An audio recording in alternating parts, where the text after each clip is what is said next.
Yeah, I'm Luke Yates, playing at Huddersfield Giants, loving it here. But I'm from Newcastle, Australia. Grew up there.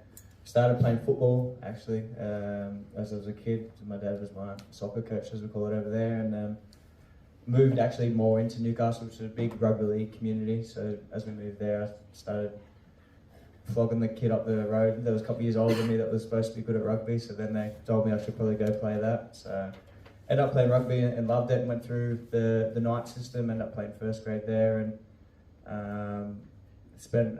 So I did 2 years of first grade there. Then ended up going to London, then Salford, then followed Watto over here. Yeah, that's up to now. That's about me. Yeah. I'm Harry Rushton.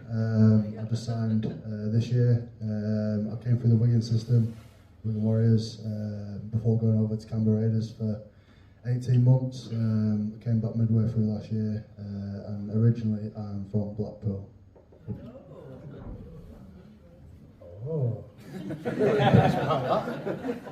you want to keep the mic over there, guys, and I'll help. Yeah.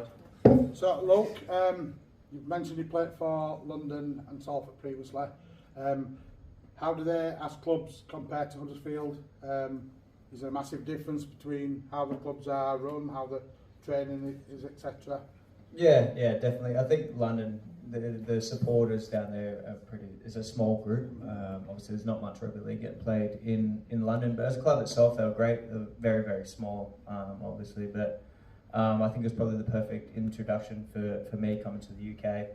Like living down there, my brother lived there, and one of my best mates was on their travel visas, so I moved in with them, which was quite tough when you're trying to play professional rugby and they're there to get on the drink and carry on. So I had to try and figure out a decent balance there. And then and then it was a big shift as I went to Salford in terms of professionalism, with coaching and stuff like that. With big difference between Danny Ward and Ian Watson, two polar opposite people and philosophies. So that was a quite a different step, and it was a bit of a weird one. Obviously, I was there for the COVID year, so I really didn't see too much of the supporters or anything like that. And then as I come to Huddersfield, it was another step up in obviously the size of the club and the fan base and stuff. I'm absolutely loving being here, and obviously the support here is obviously a lot bigger, and we did find some success last year. Hopefully, find some success at the back end of this year. So you mentioned obviously London not being a very big club and stuff. Were you surprised, obviously given the size of London as a city, that the club was so small and there wasn't so much rugby league? Do you Australians know about the sort of history of the London club? No. Or you go over there expecting it being a big club? I knew I before they'd offered me a deal, I'd probably pretty much never heard of them. So I knew they weren't like a big Super League club. You just heard London and saw the bright lights. Yeah, yeah. So yeah, I knew it wasn't obviously going to be a predominant sort of thing in the area around there. But as I got there, I didn't realise how small it was going to be. Like no one at Scooby-Doo who you were. Yeah. No. You also mentioned Ian Watson. You're on record as saying that it took a 40-minute phone call to convince you that he was a coach for you. You've been with him 4 years now. Do you still have that thoughts on him? Has anything changed in that regard? No, definitely. I trust him 100%. It was I was not going to go to Salford. I just thought I'd just hear him out on the phone and just tick the box. And then after I spoke to him on the phone, he completely sold me. But yeah, I have complete faith in what he's doing 100%. Obviously we had a rough little period here, but no, he's definitely the man for the job. So you mentioned not going to Salford. Is that because of the club itself, or? Yeah, a little bit.